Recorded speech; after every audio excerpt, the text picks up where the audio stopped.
prospecting has got such a bad name. Maybe we can stop calling. Maybe we should stop calling. What should we call it? Maybe we should call it educating clients. Educating. Maybe building relationship with clients. Maybe we call it that because that way the whole your psychology changes, your mindset changes. Now you're just calling people. You're not looking for business. You're prospecting. You're actually nurturing and educating people. They're putting posts up like, we number one, I'm number one. It's actually, number one, I feel very embarrassed. Just watching it, I cringe. And number two, it's actually not good for your brand. Welcome back to Next Gen Agent. I'm your host, Bowie. And with me today, as always, real estate entrepreneur, Nathan Najib. The last 3 episodes, we discussed the Najib triad, and we're going to delve deeper into each part of that triad. So today we're going to talk about prospecting. Probably one of the hardest things agents have to do is get leads, right? Yeah. And once you've got leads and you've got clients who are referring to you, that's when your job can become a little bit easier. So to start off with, tell me first, what is prospecting and what is your system when prospecting? Yeah. Prospecting, like you said, is the hardest part of the business, yet the most important part. Like nothing else happens unless you're generating leads. And prospecting is that.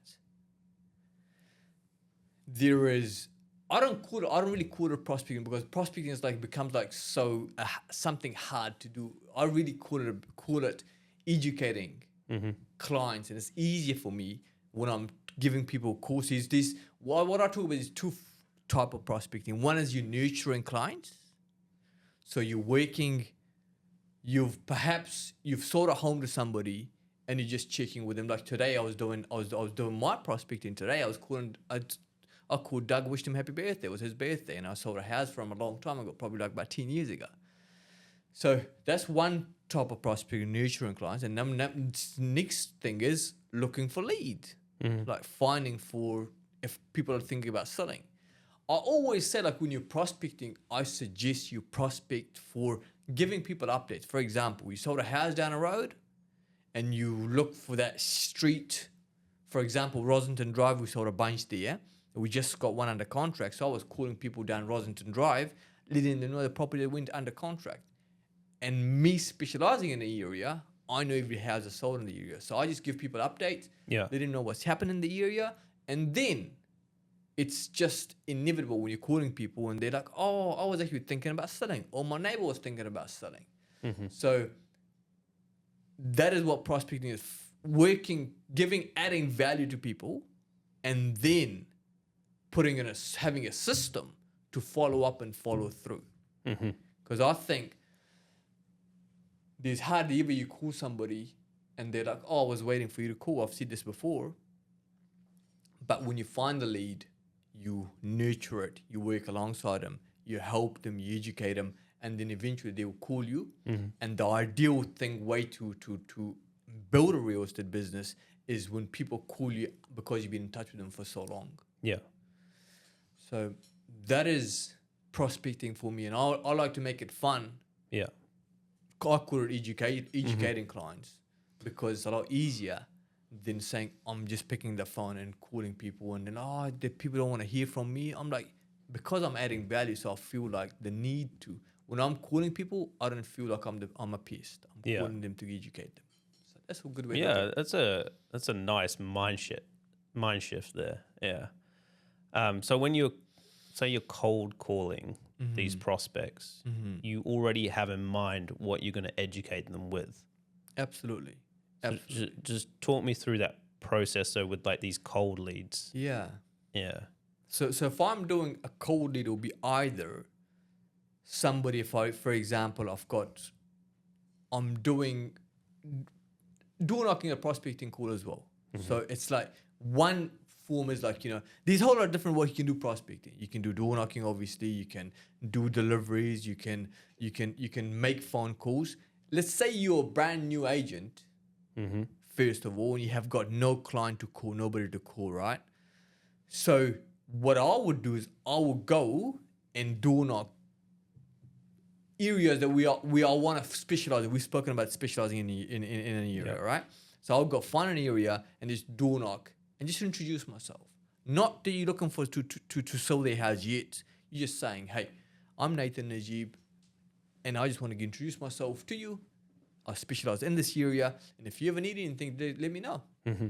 And then people, if they're thinking about selling, they will tell you, I promise. Yeah. And if they're not, that's okay. It's absolutely fine. Get their details if you can, and then just say, we'll keep in touch with you. Yeah. And so that's what I mean by nurturing an area. And then if you got people's phone numbers, then you just pick up the phone, make phone calls. So, hey, this is, for example, let's say I've got a house that I sold down the road, let's say in Northwood, I sold a house. And I've got a bunch of people that I've got the people's phone numbers, and I'll just call them. Mm-hmm. I'll just call them, hey, this is Nathan Najib. And Najib, just give me a quick courtesy call to see how everything is going with you. And also, you might be interested to know, we just sold a house down the road, number 58 O'Neill. Oh, interesting. Yeah, I've seen it on the market, or maybe no, I don't know nothing about it. We sold that property for 1.295. It's 4-bedroom, 3 bathrooms, and triple car garage, and 3 bathrooms, or three living areas. And now we've got a bunch of people off the back of that property. I'm curious, if we had a buyer for yours, would you sell? But I say, like, you tell people, like, what the home down the road sold for, but don't just hang up. Just say, hey, what's your thoughts? How long you been there at the house? And you might know already if you've been in touch with them for a few times. Mm-hmm. You might know if you had a buyer for their house, would they sell? And if they say yes, then obviously you take it further. If they say no, I'm cool, I just bought it a year ago, that's fantastic. Write a note and then keep in touch with them for the future. So what I do is, like you said, what's my system around it? Yeah. So I just call people like I did, like today I called people. Now I don't do cold calling as often, but when I started, what I did, I call people, I door knock people, and then what I'll do, if somebody is not looking to sell anything, that's fine. They're still in my database, I'll call them again for sure. But if somebody's looking to sell, then they go into my sellers list. Yeah. So now I've got them in a group. Now the goal is to put as many people as you possibly can into that pipeline. Mm-hmm. And then you keep in touch with them, and then keep on adding more people to it. And then if they want an appraisal, then now you move them to potential sellers. Like, let's say they're looking to sell next 3 months or next 6 months. So I've got a sellers list. I've got sellers list 6 months and longer. Yeah. So the sellers list, I'll keep in touch with them a lot more. Like, I'll let them know about anything that's sold in the area. Mm-hmm. And then from there, if they are cool, the sellers list, as I keep in touch with my sellers list, it's my fingertips. Mm-hmm. Then I will say, hey, if they're not thinking about selling, oh, now we're good, we change our mind, then they move to my appraisals group. Yeah.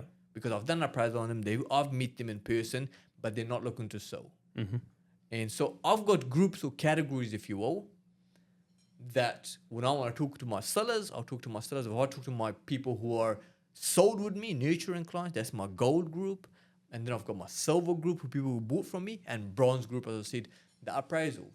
Mm-hmm. And so everything is categorized, meaning that the database is so good, so fit, what I call a fit database rather than a fat database, that everybody I know if I can find somebody, my sellers group, I can find them.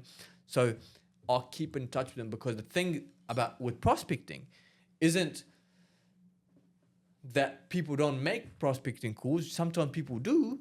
Number one, they don't do it consistently. Like, I talk to my team, is like, you got to do prospecting calls at least 245 sessions a day. Okay. Every single day. Mm-hmm. Even on Saturdays. And then make sure you call them again, have some sort of system in place so you can call them again, so you don't forget about a prospect who maybe potentially thinking about selling, but because there was stats there that 20% of salespeople don't call past second time, and then 80% of business is done after you call them third, fourth, fifth time. Yeah. So that's what prospecting is: keeping in touch with people and building those relations. So say if they go into the sellers list, as you said in your pipeline, how often are you keeping in touch with those people? Yeah. Quite often, now my sellers list, like I've got 400 people looking to sell. So now it's like I'm looking at, if I'm going through a sellers, I just keep giving them a call and see how things are going with them, if there's anything I can do for them. And when I was before that, when we have 10, 15, 20 people in your sellers group, then you contact them when there's houses sold in the area. For example, most of my sellers list we are specialized in. So I will call them and just any houses sold in the area, I'll pick up the phone and give them a call, say, hey, this house sold in the area. I'll have some buyers off the back of that property. Are you thinking about selling? Because how far are you from selling? Oh, I'm getting pretty close to it. Great. I'll bring a bunch of buyers through a property. You okay with that? So kind of like working with them to bring them closer to sell, or you there when they're ready to go. Because if you've been in touch with people for a long period of time, Yeah. then majority of the cases, they will go with you. And if they don't go with you, at least they give an opportunity to sit down with you and have a conversation. The goal of prospecting is to make sure you're the person to call when they're ready to call. When they're ready to call, not when you want to sell. Yeah. Okay. Yeah. And how? I'm sure you get a lot of objections too on the phone. How do you deal with those? Yeah, I think as you do it for a long period of time, and even then you still get objections. No, there's nothing. So I think if you're looking at prospecting, as you don't take it personally. If people having telling you like no and no and no, that's absolutely fine. The problem with agents or salespeople, like they take it personally, and they're like, oh no, it's like they don't want to talk to me, or I'm not a good person, or whatever it may be. No, it's got nothing to do with you. Stop taking it personally. Make the phone calls, add value to people, and if they say no to you, say that's totally fine. And the amount of time that people said no to me and then they end up coming to me is absolutely crazy. Like, because I've been still genuine, I'm like, oh, that's totally fine. I hope everything's okay with you. And then perhaps send him a thank you card for taking your time to speak with me. And eventually they come to you. Yeah. And I guess that draws into the mindset that we've discussed as well. Like if you are getting rejections or objections, you need to just keep consistent, right? Keep at it. Yeah, I think and you talked about the schedule too. Like, absolutely. Every no is going to get you closer to a yes, right? If you look at it that way, then it's fine. You got to know that's totally fine. And the other thing is about prospecting every single day. Most agents I've seen over the years, number one, they don't prospect. Number two, they prospect. One day they feel like they're prospecting and they get busy and then they stop prospecting. No, prospecting isn't a one-off thing. It's an everyday thing. If you put in your diary, like you said, I'm pretty routine. Like everything is routine, right? I told my team and myself, and I've done it for years and years and years, between 9 to 12 o'clock, I'm mainly prospecting. I'm mainly making outgoing phone calls. My phone is on silent. I'm just making outgoing phone calls. And there was somebody said this quite beautifully. Somebody said, all I want you to do is come down here, and all I want you to do is just clean the front of the office every single day for 2 hours and make sure it's nice and shiny. And at the end of the year, I'm going to give you $1 million. Would you do it? I think anybody would do it. Yeah. Anybody would say, yes, I'll do it, right? But when it comes to prospecting, most agents and most salespeople, they don't do it consistently. The same as that clean the front door, all right? Just see it like that. Yeah. You don't get that. You don't get that instantly. You don't get $1 million for it. But if you did it consistently, you keep on doing it. It's just a matter of time for you to just consistently make that $1 million commission every year. And prospecting is door knocking, calling, giving them flyers.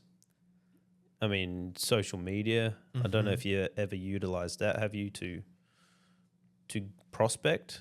Nowadays, Bowie, to be honest, like, I've done all the hard yard, like, door knocking and deliveries and all that kind of stuff. But now with the marketing team and you come along and doing all the social media side of things, it's so powerful. It's crazy powerful. Like, if you're doing deliveries, 1,000 deliveries in an area, it will take you 4 weeks to do that.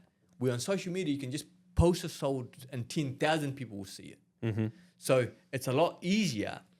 Now we as an organization and myself as an agent, we really work on social media because like it's a digital platform. Why wouldn't you use it? It's easier, it's faster. Yeah, it costs a bit of money, but you would know that more better. Yeah. I mean, I think with new agents, I believe the traditional tactics are better because on social media, you don't have that trust or the online reputation, right? So people are less likely to actually go with you or even want a property appraisal. So you need to have some sort of brand awareness before going to social media. I think that's really important. Else you'll spend a lot of money and it won't do well. Makes sense it won't too, do well. though. Yeah. It makes you lazy. Like social media perhaps makes people lazy. It's like the society that we live in is instant gratification, right?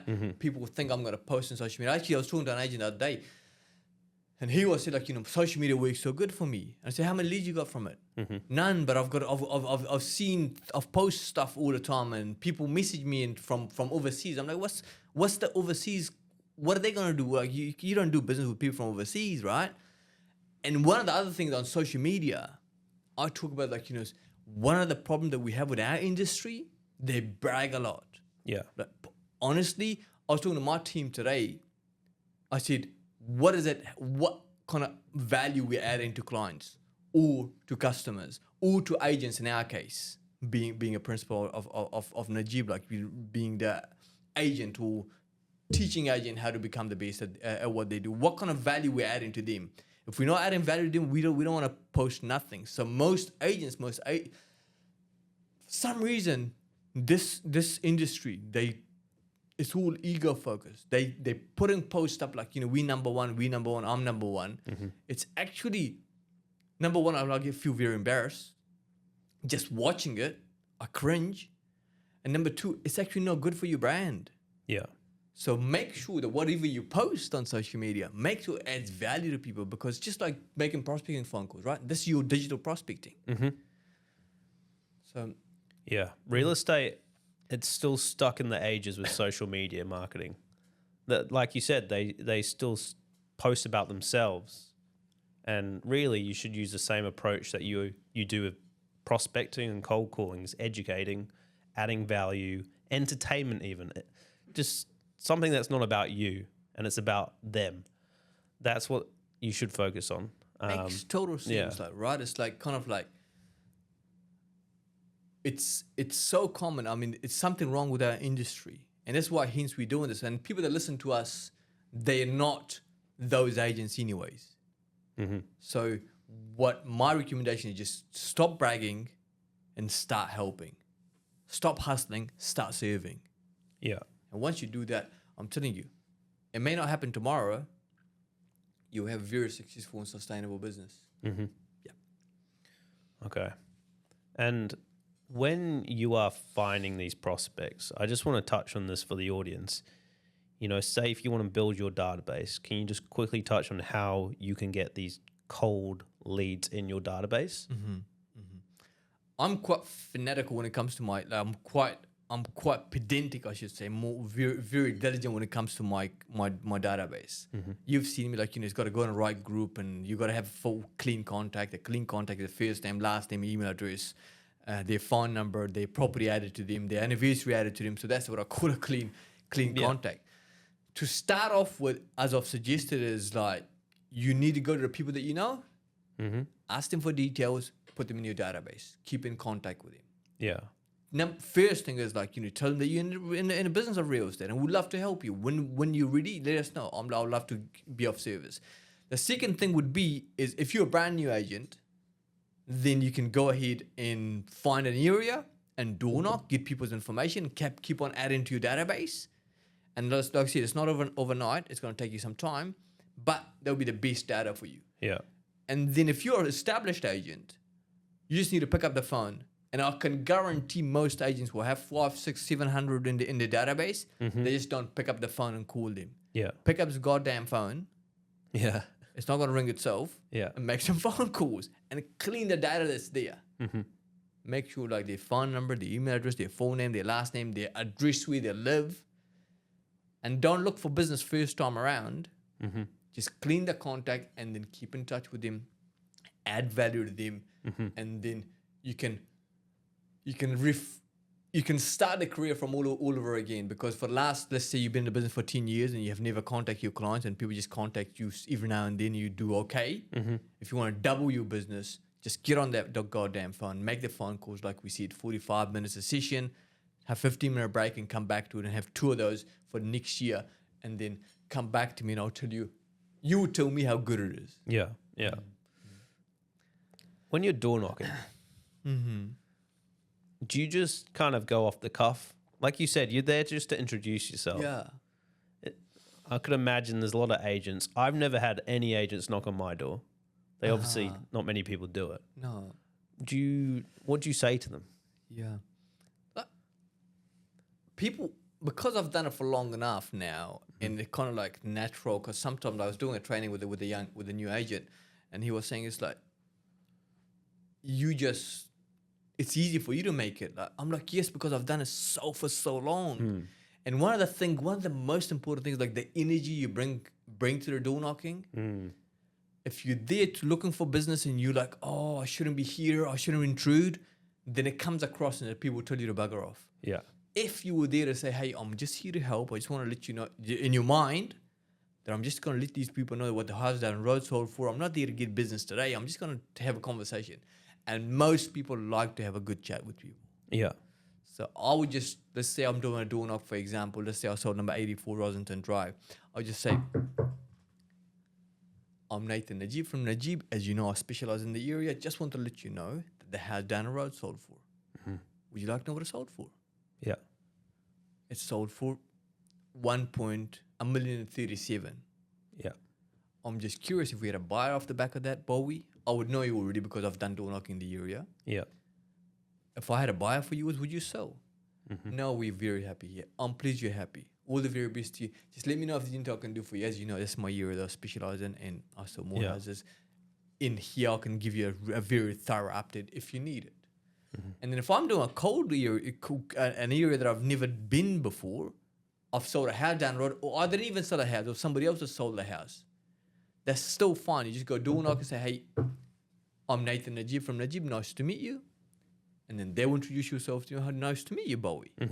And I would just say, I just sold a house down the road. You might be interested to know what it sold for. Start a conversation. If you get the details off them, fantastic. Add them to the database, to your database, and add them to the property that's sold down the road, and then even send him a thank you card. Yeah. And then all of a sudden, this person will say, he's a nice guy. He greeted me well. He was genuine. He was a good person to chat with. And he even sent me a thank you card. Imagine if he sent a handwritten thank you cards to 5 people a day. They'd be like, it's just a matter of time for people to say, like, wow, this guy's he's not just a sales guy. And my suggestion would be just trying to get away as far as you can from this thing that people paint you as another sales guy. Yeah. What I'm hearing is there's no easy way to this. There's no shortcuts. A lot of people look for shortcuts. Like, we need this Facebook ad agency to get us more leads and things like that. And there is no shortcuts to it.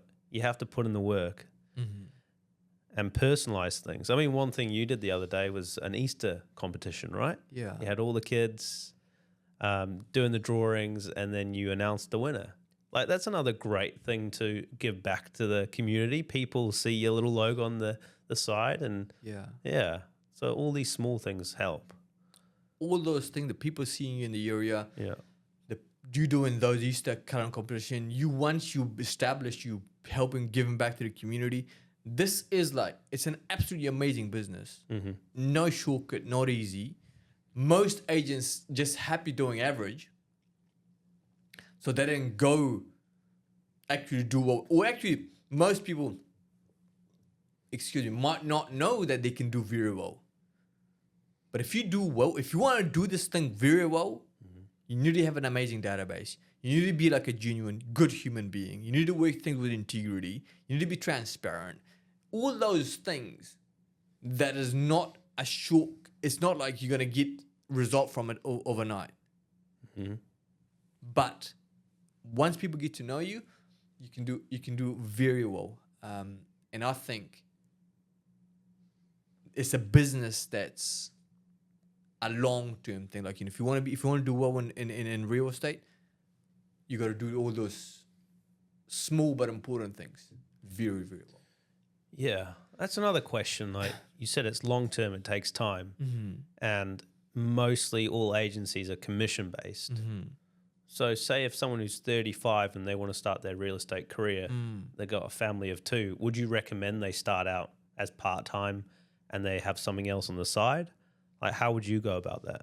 I would suggest, I think, like, I don't recommend, even though when I was younger, I started part-time. I had no connection, nobody on property that I knew. My recommendation would be is like, save a bit of money for 6 months so you can last, and hopefully you've got a partner that's supporting you as well. And then cut your expenses and then dive in. Like I said, go find yourself a mentor that can give you everything that he has and actually got your best interest in heart. Want you to succeed. Then just get at it, do everything you possibly could to succeed. And if you go, like, there's saying that goes that if you want to take over the island, you burn the boats. I reckon that's what I would do if I was getting into the business today. Yeah. I would do this finding 1,000 people in an area and specialize in it. I'll go to find me a person, a very good mentor, and work alongside him for a little while, get some of his database perhaps, and then start building your brand. And it would be, honestly, like when I was 18, it took me 6 months to sell my first section. But I don't think it needs to be that. I think what I've built in 16 years, 17 years, you can build a brand within a brand within a year, I suggest. There's a lot of agents that get into the business because they've done their research, because they're around good mentor, they can become very successful first year in the business. Yeah. I don't think it should take 12 Yeah. years or 5 years or 3 years. I think we can do a lot faster with the systems like I've spoken about in the past. Yeah. And they can bring their skills, say if they are slightly older, they've had past experience, they can bring the past skills they have. It may be sales, talking to people on the phone, into real estate, because there's so many different skills involved. So, it's not the be all and end all. Yeah. Just starting out as an 18-year-old, you can hopefully live at your parents and build your brand while you're still young. There's that option. Yeah, if you want to start young, it's great. It's a great business to start with. And with this prospecting and thing, these systems that you got to have, you got to follow the systems. And if you want to be successful, there's ways to do it. But rather than just trying to be everything to everybody, you've got to follow the system. You got to find somebody who's successful and follow his footsteps or her footsteps. You don't have to reinvent the wheel.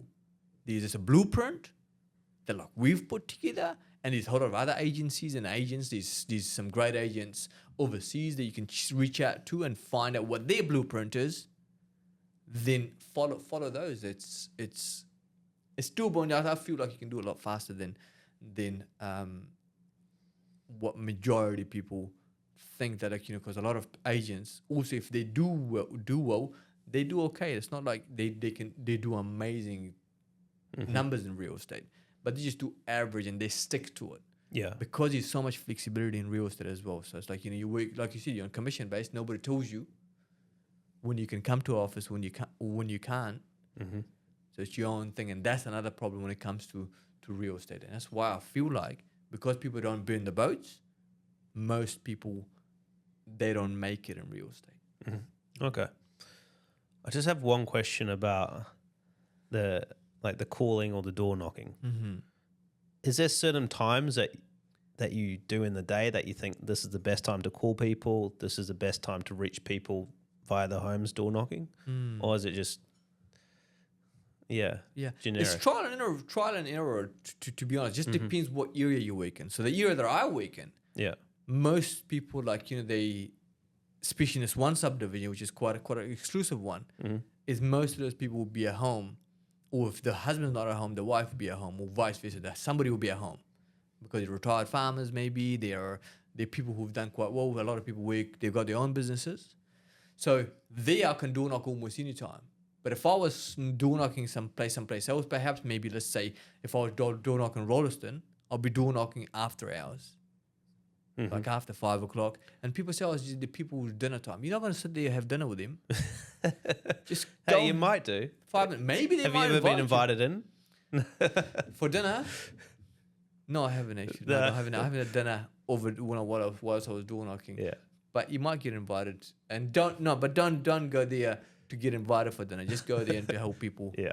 educate people, and so that is the door knocking part of things. So you just work what area you work in and what area you're door knocking for, perhaps, and then work the hours that you think would work. With prospecting for me, I do 9 to 11, 9 to 12 o'clock. Yeah.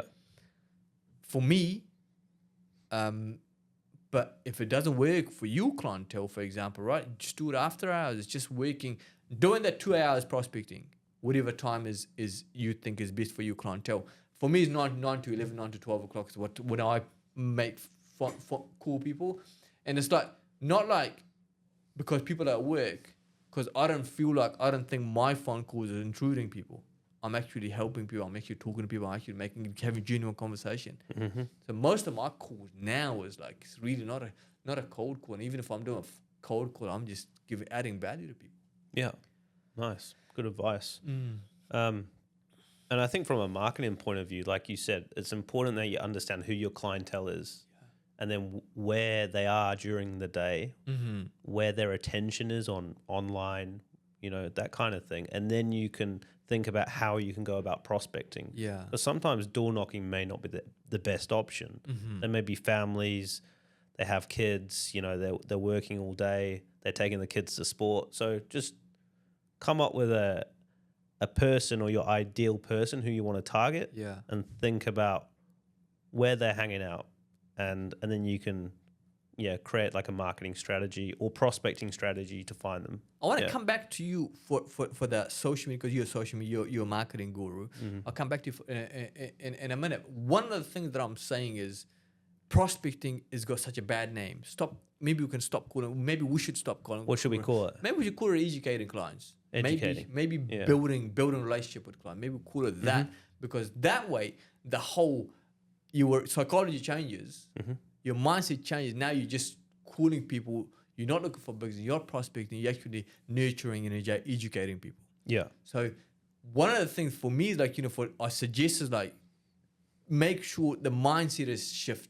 This mindset shift, and you stop trying to put the fear aside for a minute, and just go try and have this nice energy to walk in there and just educate, talk to people. Just go and talk to people rather than trying thinking that you're a pest or you're intruding. Because I think that's what I felt like, to be honest, when I started.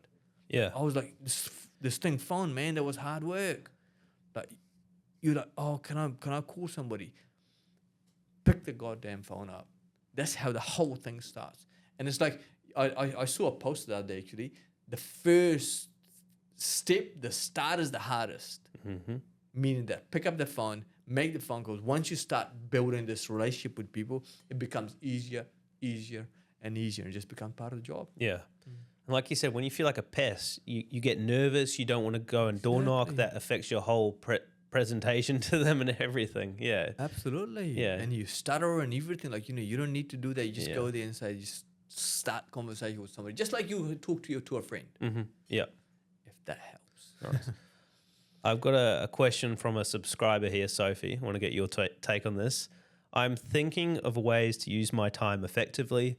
I wanted to know what you guys think of hiring someone to call prospects and set appointment times for me. Getting somebody to call. So Sophie's looking at hiring someone else to do the calling and the prospecting or the educating, and setting appointments. Yeah. My suggestion would be, yes, you can do all that. You can also get people to generate leads for you on social media. That is not what I'm talking about. I'm talking about building actual relationship. Me building a relationship with Bowie and Steph and Santi and Sam. So me making phone calls. One of the things that you can't delegate as a sales guy is prospecting. No, don't do that, Sophie. What if you can afford to do that on the side, Whilst you're doing your own prospecting and building a relationship with people, I would suggest you do that. That's fine. But don't try to build your career somebody else prospecting for you, because it's I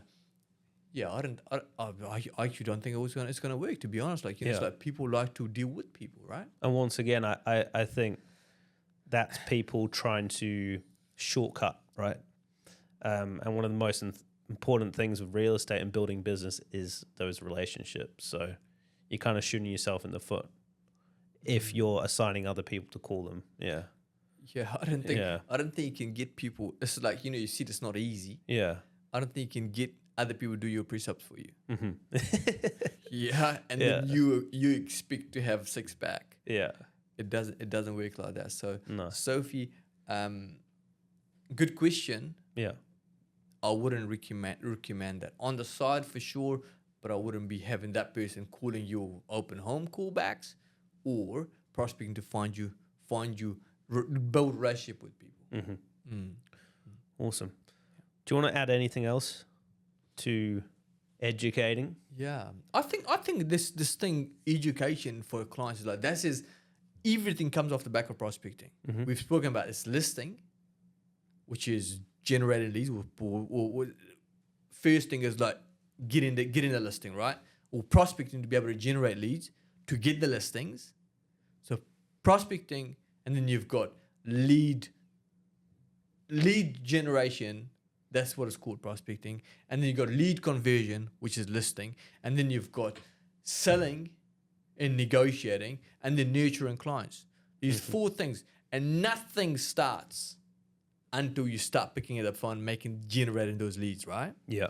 So it's the most important thing in building a real estate business. And I'm telling you, after a little while you do it, it becomes easier. And I wish you all the success with educating clients and people. So educate, then list, negotiate, and then nurture throughout the pipeline. Nice. Absolutely. And then in the coming weeks, we'll go in depth on each one of those. Mm-hmm. So you can see how Nathan does it. Absolutely. So today we had a conversation about lead generation, which is educational prospecting, if you will, right? And the next thing we'll talk about, how do I convert leads, which is my listing presentation. How do I do my listing presentation? What are the few things that we talk about when it comes to listing presentation? So you're all armed to, now you've generated leads, now you've made phone calls, now you booked a meeting. Okay, great. Next thing is, how do you